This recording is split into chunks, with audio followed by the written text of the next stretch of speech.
State अनाज मंडी आढ़ती association की जो मीटिंग बुलाई है उसमें सरकार से बहुत ज़्यादा नाराज़गी है, क्योंकि हम काफ़ी समय से जो परेशानियाँ आढ़तियों को मंडियों के अंदर आ रही हैं उनके बारे में सरकार को बार बार हम जो है ज्ञात कर रहे हैं और उनसे सीएम साहब से मिलने का समय मांग रहे हैं, जो हमें नहीं दिया गया।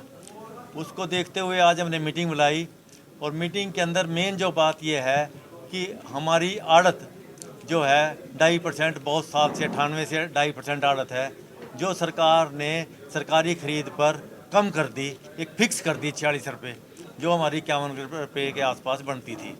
सरकार से हमें आपके माध्यम से सभी जो डिमांड हम बोलेंगे, आपसे रिक्वेस्ट है, उनसे भी सरकार से हम रिक्वेस्ट करते हैं कि हमारी डिमांड जल्द से जल्द आए और जल्द से जल्द इस पर एक्शन ले।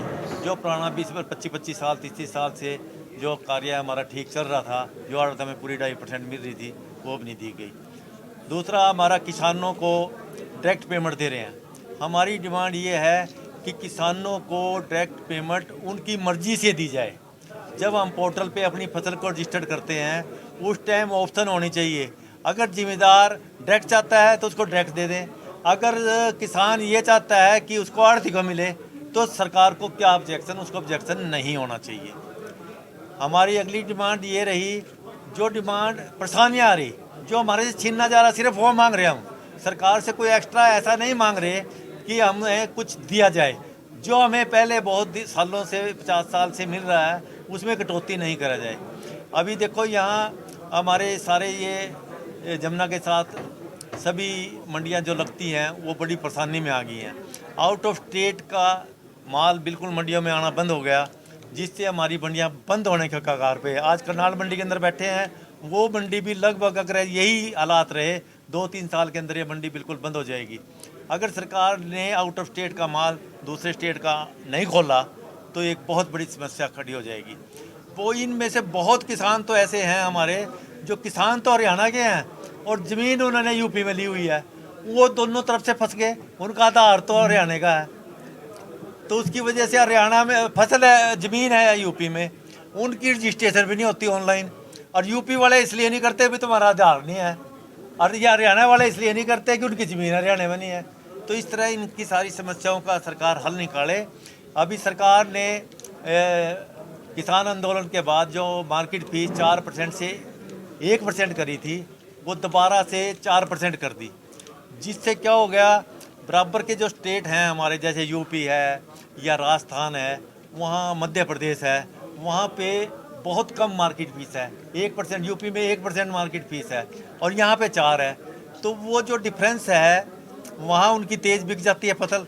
हरियाणा में 4% लगने के बाद जो है वो उनको पैसे नहीं मिल पाते, क्योंकि उनके पैसे कम मिलते हैं, जिसकी वजह से माल आना बंद हो गया दूसरे स्टेट का, जिससे किसानों को भी तो रेट मिल ही नहीं रहा।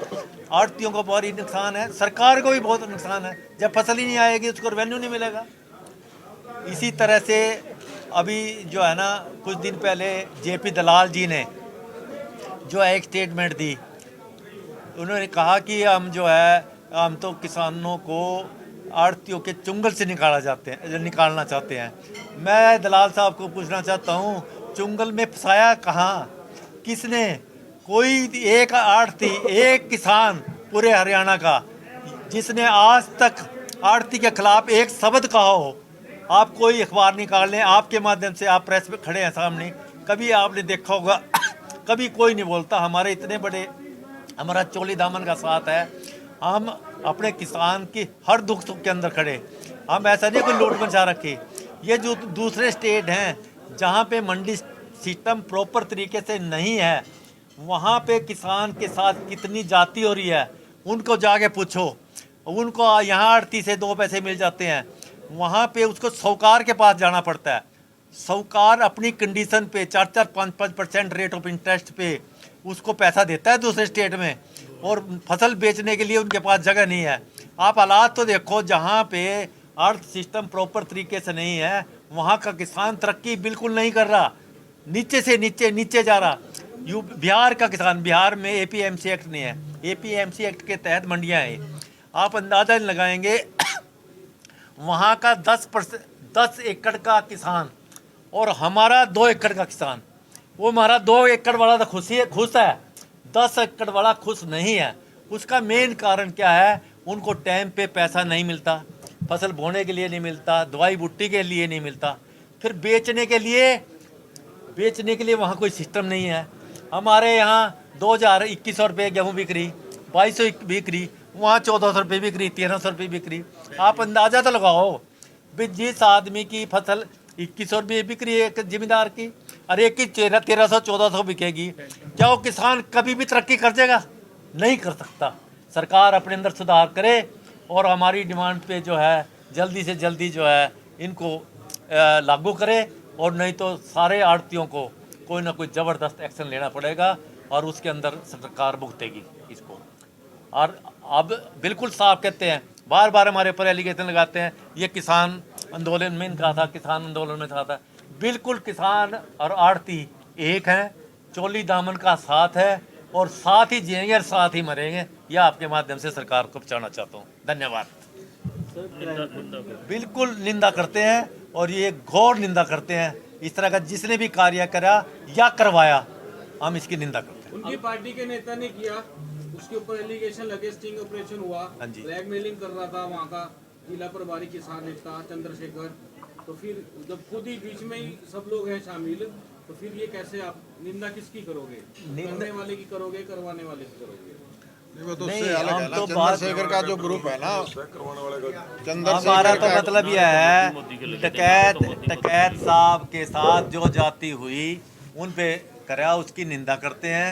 उसके समर्थन में हम टकैत साहब के उसके खिलाफ नहीं है किसी तरह से। चंद्रशेखर जो है ना, वो टकैत के साथ नहीं है शुरू से, वो अलग है उससे, इसलिए वो उसका प्रभाव ज़्यादा है टकैत का। उसकी बेइज्जती करने के लिए चंद्रशेखर ने ये काम किया है, यूटिलाइज करने के लिए। ठीक है ना। वो सरकार से मिला हुआ है। सर दलाल साहब आपने कहा मार्केट फीस की बात की, लेकिन एक ट्विटर उन्होंने किया था, उसमें कहा था कि मार्केट फीस वही रहेगी, लेकिन अपनी ही बात से मुकरते हैं। कौन?